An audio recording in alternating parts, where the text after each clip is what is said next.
Maître Jean-François Dulay, votre lecture au regard de ce cadre juridique autour de l'état d'urgence en République démocratique du Congo. Merci, j'en viens à votre question. Mais mon cher ami, Maître Thomas Loupata, mon estimé honorable et estimé confrère, puisqu'il est avocat, a dit qu'il n'allait pas escamoter la lecture des articles de la Constitution. Mais il a escamoté. Il commence par l'article 85, il escamote l'article 119. Il ne fait pas allusion à cet article.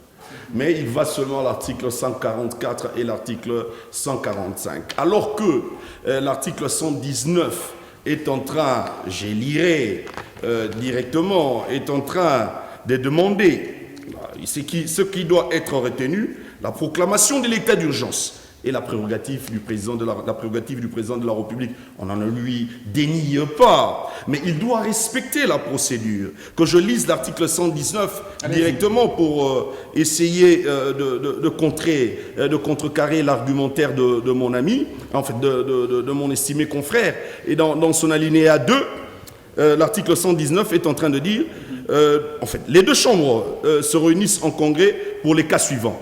Il y a un premier cas, le deuxième cas, l'autorisation de la proclamation de l'état d'urgence ou de l'état de siège et de la déclaration des guerres conformément aux articles 85-86 de la présente Constitution. Je m'arrête par là. Mais il a aussi escamoté sur l'article 85 qu'il vient de lire. Il n'a pas lu l'alinéa in fine, sincèrement. Donc cela prouve à suffisance qu'il connaît ce qu'ils sont en train de faire. Je continue là où il s'est arrêté.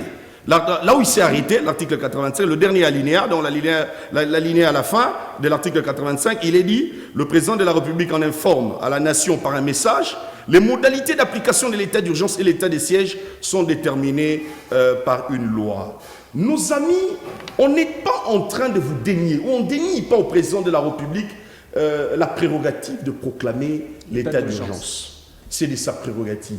Mais le problème est le suivant. Le président de la République doit comprendre qu'il est en train de diriger il doit diriger la République selon les règles et les principes préétablis par des textes. C'est ça un état de droit. Et en l'occurrence, où prépondéramment, nous avons les principes établis par la Constitution de la République, sincèrement. Et que dit ce principe par rapport à la proclamation de l'état d'urgence? L'article 144 en dit un peu plus. Le président de la République a péché par la proclamation de l'état d'urgence. Vous savez pourquoi? Le président a commencé par des mesures. Ces mesures, nous avons un certain 19 mars. C'était le soir, sous la voix des ondes, la chaîne officielle, la RTNC.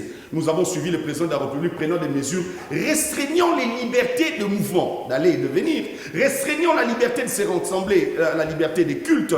Ce sont de droits constitutionnellement garantis et cela est flagrant. Mais il devait nous définir, nous étions dans quel cas. Il ne l'a pas fait. Okay. Il y a eu vice de procédure, il y a eu violentos. C'est là qu'on a commencé par la violation de la Constitution.